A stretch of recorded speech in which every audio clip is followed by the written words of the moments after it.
आपका बंटी उपन्यास 11 कोठी इस तरह चमचमा रही है जैसे कल ही बनी हो। बंटी के मन में हल्की सी तस्वीर है इस कोठी की, जब उसने पहली बार इसे देखा था धूल भरी मटमैली सी। अब तो जैसे ये पहचानने में भी नहीं आती। कैसे बदल जाती हैं चीजें इस तरह। एकाएक ही आंखों के सामने अभी अभी छोड़ा हुआ अपना घर घूम गया, जो कार चलने के साथ साथ उसके साथ साथ दौड़ पड़ा था, पर जैसे यहां तक दौड़ नहीं सका। घर, बगीचा, हाथ जोड़े हुए हीरालाल और माली हाँफते कांपते सब बीच में ही छूट गए। वो मम्मी के साथ अकेला ही आया है इस घर में, पहली बार। मम्मी ने कई बार कहा था, कहा ही नहीं, आग्रह किया था कि चल बेटा, तुझे जोत ने बुलाया है या कि डॉक्टर साहब ने खासकर तुझे आने के लिए कहा है। पर वो कभी नहीं आया। कभी कभी जिद ही करने लगती तो फूफी आ जाती बचाव के लिए। अरे आप काहे जोर जबरदस्ती करती हैं, बच्चे का मन नहीं है तो कैसे जाएगा। आज उसे किसी ने नहीं बुलाया है, शायद मम्मी ने भी आग्रह नहीं किया, फिर भी वह आया है। जब तक उसका अपना घर था फूफी और सामान के साथ, तब तक वो विरोध कर सकता था, पर उन खाली दीवारों के बीच इस बार तो उसे आना ही था। पोर्टिको में ही सब लोग खड़े हैं, डॉक्टर साहब, जोत और अमी, नए नए कपड़ों में लिपटे, हंसते खिलखिलाते चेहरे लिए। हेलो बंटी, एकदम उमक कर डॉक्टर साहब ने बंटी को गोद में उठा लिया और दोनों गालों पर किस्सू दिए। बंटी ने विरोध नहीं किया और फिर धीरे से नीचे उतर गया। तुम लेने नहीं आए, खाली गाड़ी भेज दी। मम्मी ने कुछ इस ढंग से कहा जैसे वो कभी कभी मम्मी से कहता था और मम्मी कहती थी, क्या ठुनकता रहता है सारे दिन। इतनी बड़ी होकर भी मम्मी ठुनकती है। मैं आ जाता तो फिर यहाँ स्वागत कौन करता तुम्हारा। और डॉक्टर साहब ने मम्मी को बाहों में भरकर भीतर ठेलते हुए कहा, आज तुम पूरे 10 दिन बाद आए हो इस घर में और इन 10 दिनों में मैंने चेहरा बदल दिया है इस घर का। डॉक्टर साहब का मम्मी के कंधे पर हाथ रखना या मम्मी को बाहों में समेट लेना कई बार देख चुका है बंटी, फिर भी जाने क्या है कि जब भी देखता है नए सिरे से एक क्षण को मन में कुछ हो जाता है। वो मम्मी पर से नजर हटा लेना चाहता है और बाहों में सिमटी मम्मी को लगातार देखते रहना भी चाहता है। मम्मी इस तरह चल रही है इस घर में जैसे यहाँ सब कुछ बहुत जाना चीन्हा हो। उसे तो यहाँ का कुछ भी नहीं मालूम। जिधर जोत ले जाएगी उधर ही जाता है, उसके साथ साथ बल्कि उसके पीछे पीछे। ये तो कॉलेज का घर था बेटा, वहाँ अपना घर होगा, अपने लोग होंगे, और अपने लोगों के बीच भी सहमी सहमी और अपरिचित सी नजरों से देख रहा है बंटी अपने घर को, उससे परिचित होने के लिए, उसे अपना बनाने के लिए। रंग रोगन की गंध घर के इस छोर से उस छोर तक फैली हुई है। साथ ही एक और भी गंध है जिसे वो केवल सूंघ रहा है, पर समझ नहीं पा रहा है। बड़ा सा बेडरूम, हल्की नीली दीवारों पर गहरे नीले पर्दे और सलेटी रंग का कारपेट, खूब गुदगुदा सा, दो नई नई चमकती हुई अलमारियां। बंटी ने एक बार आंख खोलकर उन पर हाथ फेरा, एकदम चिकनी उंगली रखते ही जैसे फिसल गई और एक हल्का सा निशान बन गया। बंटी ने देखा, कोई देख तो नहीं रहा। कमरे के बीच में दीवार के सहारे दो पलंग, दोनों के सहारे पलंग के साथ ही लैंप लगा हुआ। बंटी का मन हुआ जलाकर देखे रोशनी कहाँ आकर गिरती है।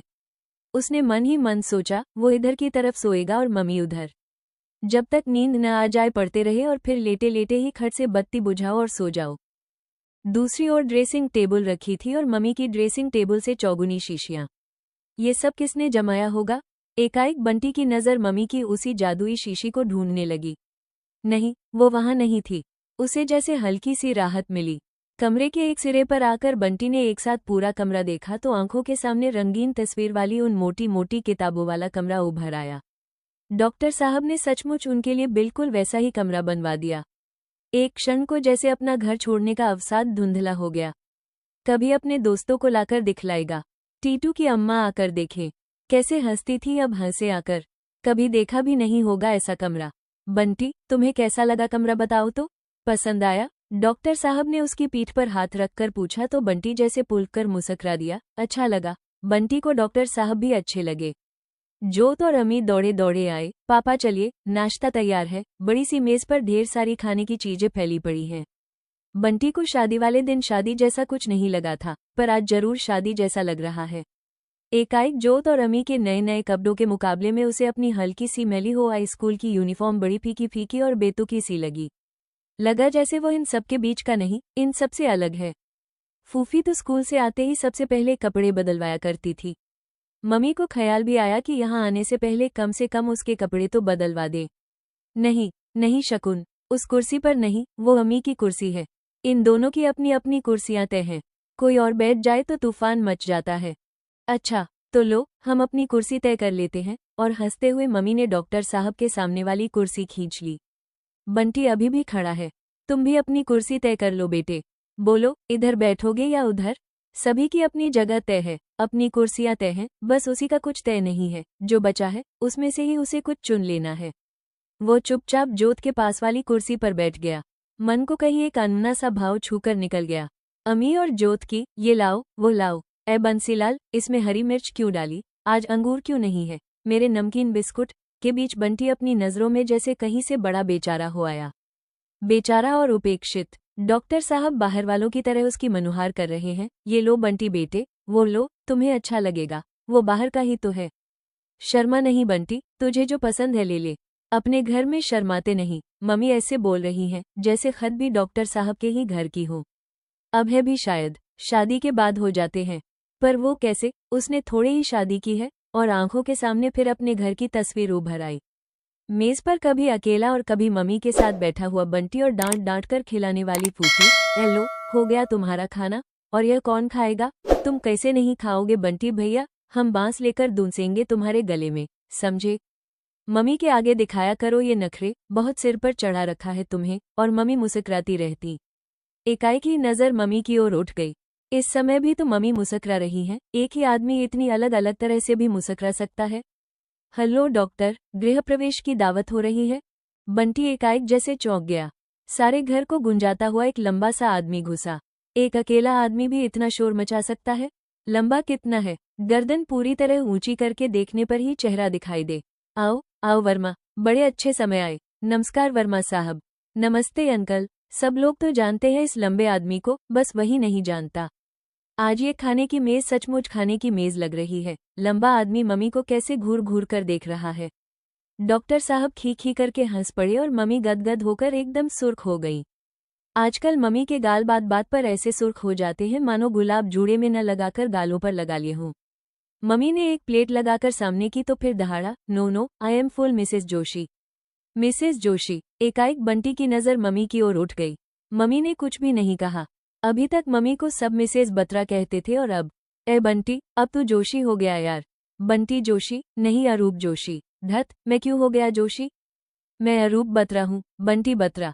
चल चल, डॉक्टर जोशी तेरे पापा नहीं हो गए अब? बिल्कुल नहीं, एकदम नहीं। मेरे पापा अजय बत्रा हैं, कलकत्ते में रहते हैं। अब नहीं रहे वो पापा मिस्टर। मार दूंगा ज्यादा बकवास की तो। मन हो रहा था धज्जियां बिखेर दे इस कैलाश के बच्चे की। फिर सारे दिन वो कागज पर अरूप बत्रा, बंटी बत्रा लिखता रहा था। लंच टाइम में मैदान में बैठा तो उंगली से जमीन पर लिखता रहा बत्रा बत्रा। अंकल, आप टामी को नहीं लाए? हम घर से नहीं आए बेटे, सीधे ऑफिस से चले आ रहे हैं।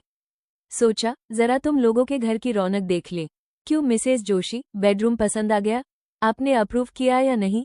मम्मी के गाल फिर सुर्ख हो गए। क्या हो जाता है मम्मी को बार बार? ऐसा तो पहले कभी नहीं होता था। वाह, मिसेस वर्मा ने सब अरेंज किया और मुझे पसंद न आए। हम तो सोच रहे थे धन्यवाद देने रात में खुद ही उधर आएंगे। ओह नो नो, ये सब तकल्लुफबाजी छोड़िए, आज की रात नहीं। फिर एकाएक उनकी नजर बंटी पर जम गई। ये बच्चा, ओह अच्छा अच्छा, क्या नाम है बेटे तुम्हारा? प्यार से बोला तब भी लगता है जैसे डांट रहा हो। इसके बच्चों को डर नहीं लगता होगा इससे? बंटी ने सीधी नजरों से उसे देखा और बिना झिझक के जवाब दिया, अरूप बत्रा। बत्रा पर इतना जोर डाला कि उसके सामने अरूप तो जैसे दब ही गया। वाह, बड़ा अच्छा नाम है ये तो। अरूप और अमित जोड़ी भी खूब रहेगी। फिर मम्मी की ओर देखकर बोला, seems to be a bold chap. Mummy कैसे घूर घूर कर देख रही हैं, देखे वो क्या डरता है। बत्रा है तो बत्रा ही रहेगा और बत्रा ही कहेगा। मम्मी की तरह नहीं कि झट से जोशी बन गए। खाना पीना खत्म हुआ तो डॉक्टर साहब ने कहा, जोत, बंटी बेटे को घुमाकर सब दिखाओ तो। अपनी किताबें, अपने खिलौने, पीछे का सीसॉ और स्लिप घुमाओ जरा। मम्मी मजे से बैठी हैं। उन्हें अभी भी ख्याल नहीं आ रहा है कि बंटी के कपड़े बदलवाने हैं। यहाँ कौन फूफी है जो बदलवा देगी कपड़े, या उसे मालूम है कि कपड़े कहाँ रखे हैं जो अपने आप ही जाकर बदल लेगा। बस अपने ही गाल लाल करके मुस्कुरा रही हैं जब से। जाने क्या है कि डॉक्टर साहब से या किसी भी अनजान आदमी से कहने में जितना संकोच होता है, मम्मी से कहते हुए भी इस समय उतना ही संकोच हो रहा है। वही कहे कपड़े की बात, मम्मी को अपने आप नहीं सूझती। ये दोनों नए नए कपड़े पहने बैठे हैं, फिर भी मम्मी को ख्याल नहीं आ रहा। उस लंबे आदमी ने क्या सोचा होगा कि ऐसे गंदे कपड़े पहनकर ही रहता है ये बच्चा। जाओ बेटे, जोत बुला रही है, मुझे कपड़े दो, कपड़े नहीं बदलूंगा मैं। भरसक रोकने पर भी बंटी का स्वर जैसे भरी ही गया। अरे चल चल, मैं तो भूल ही गई। फिर डॉक्टर की ओर देखकर पूछा, आज जो कपड़ों के बक्से आए वे कहाँ रखे हैं? एक कमरे में सारा सामान अस्त व्यस्त ढंग से पड़ा है, बंटी के घर का सामान। बक्से, बिस्तरे, गठरी में बंधी हुई किताबें, टोकरी में भरे हुए बंटी के खिलौने, बंटी की पेंटिंग्स और भी जाने क्या क्या। लगा जैसे उसका सारा घर गठरियों टोकरियों में बांधकर यहाँ ठूस दिया गया है।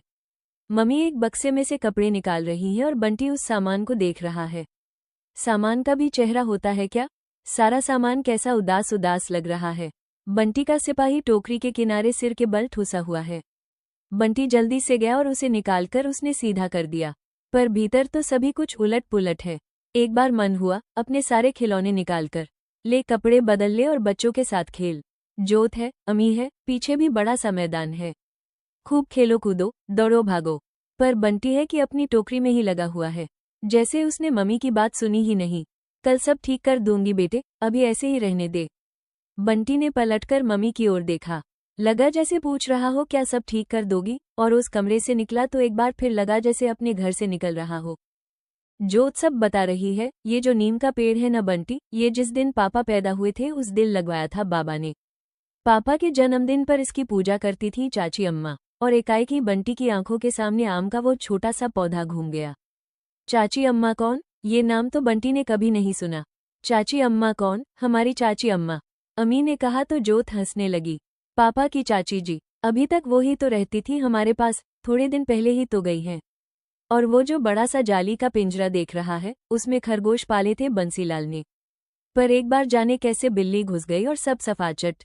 बिल्ली नहीं बंटी भैया, बिलाव। ये मोटी झबरी पूंछ देख लो तो डर लग जाए। सारे खरगोश चट कर गया। फिर बंसीलाल का घर, इमली का पेड़, जहाँ दोनों बीन बीन कर कच्ची इमली खाते हैं। बड़ी स्वाद है इस पेड़ की इमलियां। जोत और अम्मी बताए चले जा रहे हैं और बंटी केवल सुन रहा है। सुनने के सिवा वो कर ही क्या सकता है, बताने के लिए है ही क्या उसके पास। बंटी अपने घर में घूम रहा है, पर अपने घर जैसा कुछ भी तो नहीं लग रहा उसे। सर्दी के दिनों में सांझ से ही तो चारों ओर अंधेरा घुसने लगता है, और जैसे जैसे अंधेरा घुलता जा रहा है, सब कुछ और ज्यादा ज्यादा अपरिचित होता जा रहा है। यहाँ तो आसमान भी पहचाना हुआ नहीं लगता, हवा भी पहचानी हुई नहीं लगती। अपने घर का आसमान और अपने घर की हवा कहीं ऐसी होती है? मम्मी डॉक्टर साहब के साथ बाहर गई हैं और वो कमरे में अकेला बैठा है। चारों ओर बत्तियां जगमगा रही हैं, फिर भी बंटी के मन में न जाने कैसा डर समा रहा है। रात में वो कभी घर से बाहर नहीं सोया, अब कैसे सोएगा यहाँ? और आंखों के सामने वही नीले पर्दे वाला कमरा घूम गया। फिर भी डर है कि बढ़ता ही जा रहा है। अपने घर से आया है, तब से अब तक यही लग रहा था, वो केवल यहाँ आया है। तभी शायद उस समय उसे उतनी घबराहट नहीं हो रही थी, पर अब जैसे जैसे रात बीतती जा रही है, यह एहसास कि वो केवल आया ही नहीं है, उसे यहाँ रहना भी है, केवल आज ही नहीं, हर दिन, हर रात। और इस बात के साथ ही मन है कि जैसे डूबता चला जा रहा है। कैसे रहेगा वो इस घर में? यह उसका घर बिल्कुल नहीं है, ये डॉक्टर साहब का घर है, जोत और अम्मी का घर है। वो किसी के घर में नहीं रहेगा, अपने घर जाएगा, अपने ही घर में सोएगा। अपने घर में उसे कभी डर नहीं लगता था। मम्मी बाहर चली जाती थी तब भी नहीं, एकदम अंधेरा हो तब भी नहीं। न हो मम्मी, न हो रोशनी, पर घर तो उसका अपना था, फूफी तो उसकी अपनी थी। अंधेरे में ही वो अकेला सारे घर का चक्कर लगाकर आ सकता था। यहाँ तो न घर उसका है, न घर वाले उसके हैं। मम्मी के कहने से क्या होता है, क्या वो जानता नहीं? और जब कुछ भी उसका नहीं है तो डरेगा नहीं वो? लाख रोकने पर भी आंखें हैं कि छल छल हो रही हैं। अरे बंटी, तू यहाँ बैठा है, कपड़े नहीं बदले? मम्मी तेरे कपड़े पलंग पर रख गई हैं। जोत पहले तो मम्मी को आंटी जी कहती थी, अब मम्मी क्यों कहने लगी? हु सर्दी रे। दोनों बाहों को कसकर छाती से चिपकाई अम्मी पंजों के बल उछलता हुआ आया और बिस्तर में दुबककर रजाई ओढ़ ली। बंटी ने बाथरूम में जाकर मुंह धो लिया। पता नहीं क्या है, वो कहीं भी जाए उसका अपना घर साथ साथ चलता है। बाथरूम, बाल्टी, नल, आंख मीचकर भी अपने घर में जिस तरह चल सकता था, यहाँ आंख खोलकर भी उस तरह नहीं चल पा रहा है। चल अब अपनी अपनी रजाइयों में घुसकर कहानी कहेंगे। मम्मी बता रही थी तुझे खूब खूब कहानियां आती हैं। मैं भी कहानी सुनूंगा बंटी भैया, राजा रानी वाली, परियों वाली। पर बंटी न बिस्तर में लेटा, न रजाई ओढ़ी और न ही उसने कहानी सुनाई। बस कंबल लपेटकर बैठे बैठे मम्मी की राह देखता रहा। अम्मी तो लेटते ही सो गया। जोत उससे स्कूल की बातें पूछती रही, चुटकुले सुनाती रही। स्कूल की बातों पर वो चुप रहा और चुटकुलों पर वो रोता रहा। थोड़ी देर में जोत भी लुढ़क गई। बंटी है कि न उससे सोते बन रहा है, न जागते। बस रह रहकर आंखें छलछला आती हैं। मम्मी के आते ही वो छिटक कर पलंग के नीचे उतर आया। अरे तू सोया नहीं बंटी बेटा? और यह क्या, कुछ भी गरम नहीं पहन रखा और बिस्तर में से निकल आया। सर्दी नहीं लग जाएगी? बंटी दौड़कर मम्मी के पैरों से लिपट गया। मैं अकेला कैसे सोता, मुझे डर नहीं लगता? उंगली में गाड़ी की चाबी नचाते हुए डॉक्टर साहब आए। अरे तुम सोए नहीं बंटी बेटे, तुम चलो। और मम्मी उसे अपने से चिपकाए चिपकाए ही कमरे में ले आई। डर क्यों लगता है? जोत और अम्मी नहीं सो रहे यहाँ? देख अम्मी तो तुझसे भी छोटा है, उसे डर नहीं लगता और तुझे डर लगता है। मम्मी ने पूरे जूड़े में माला लपेट रखी है और सुगंध है कि केवल माला में से ही नहीं, जैसे परे शरीर से फूटी पड़ रही है। मम्मी गई थी तो दूसरी तरह की थी और अब लौटी है तो एकदम ही दूसरी तरह की हो गई। तू तो बहुत पगला है बेटे, सबके बीच में भी डरता है। पर उस कमरे में तो कोई नहीं था, मैं कैसे सोता अकेले? मुझे डर नहीं लगता वहाँ। ओह। मम्मी एक क्षण रुकी, फिर उसकी पीठ सहलाती हुई बोली, नहीं बेटा, बच्चे लोगों का तो यही कमरा है। बच्चे लोग सब एक साथ सोएंगे। देखो ये लोग भी तो सो रहे हैं यहाँ। चल मैं तुझे सुलाती हूँ। और मम्मी ने बहुत प्यार से पकड़कर उसे पलंग पर लिटा दिया, रजाई ओढ़ाई और उसके सिरहाने बैठकर उसका सिर सहलाने लगी। बंटी की आंखों में इतनी देर से तैयार हुआ वो नीले पर्दों वाला कमरा, जिसमें बंटी ने मन ही मन अपना पलंग भी तय कर लिया था, जैसे ढहकर गिर पड़ा। बंटी बेटा, पसंद आया तुम्हें ये कमरा? झूठ झूठ, मन में जैसे एक ज्वार उठ रहा है, दुख का, गुस्से का। मन हो रहा है जाए उस कमरे में और एक एक चीज उठाकर फेंक दे, पर्दे फाड़ डाले, देखे कोई क्या कर लेता है उसका। मम्मी ने झुककर उसके गाल को चूमा तो उसने मम्मी का चेहरा झटक दिया। क्यों पागलपन कर रहा है बेटे? देख ये दोनों भी तो है। मुझे तंग करने में, सबके बीच शर्मिंदा करने में तुझे खास ही सुख मिलने लगा है आजकल। हाँ मिलता है सुख, जरूर करूंगा शर्मिंदा। तुम नहीं कर रही हो मुझे शर्मिंदा। यहाँ दूसरों के घर लाकर पटक दिया। अपना घर होगा, कोई नहीं है अपना घर? मैं नहीं रहता किसी के घर। पहले तो कमरा पसंद करो और फिर, कितनी बातें हैं जो फूटी पड़ रही हैं। बंटी चाहता भी है कि सब कह दे। कितने दिन तो हो गए उसने कुछ कहा ही नहीं। आजकल तो वो सिर्फ सुनता है और मान लेता है, पर आज नहीं। लेकिन गला है कि बुरी तरह भिंचा हुआ है। लगता है बोलना चाहेगा तो बस केवल हिचकी फूट कर रह जाएगी। नींद नहीं आ रही बंटी को? क्या बात है बेटे? डॉक्टर साहब तौलिया लटकाए दरवाजे पर खड़े पूछ रहे हैं। अभी सो जाएगा, नई जगह है न, शायद इसलिए। मम्मी शायद उसके जागते रहने की सफाई दे रही हैं। तुम जाओ, मैं सो जाऊंगा। संधे हुए गले से बंटी ने किसी तरह से शब्द ढेल दिए। ऐसे मत कर बेटे, ऐसा नहीं करते ना। चल सो, मैं बैठी हूँ तेरे पास। मम्मी बैठी बैठी उसका सिर सहलाती रही, धीरे धीरे उसके गाल थपथपाती रही। बंटी आंखें मूंदे पड़ा रहा। थोड़ी देर बाद धीरे से मम्मी उठी। एक बार चारों ओर से उसे अच्छी तरह ढका। खट, बत्ती बंद हुई तो बंद आंखों में फैला अंधेरा खूब गाढ़ा हो गया। बंटी ने आंखें खोल दी। सारी की सारी मम्मी अंधेरे में डूब गई थी, बस धीरे धीरे दूर होता उनका जूड़े का गजरा चमक रहा था। दरवाजे पर पहुंचकर मम्मी ने धीरे से आवाज दी, बंटी।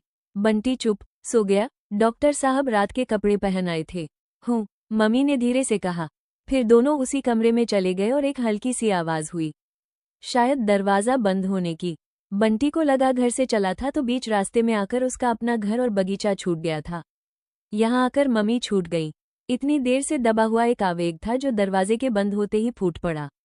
थोड़ी देर बाद ही अचानक उस कमरे का दरवाजा खुला और डॉक्टर साहब ने निकलकर बाहर के बरामदे की बत्ती बंद कर दी।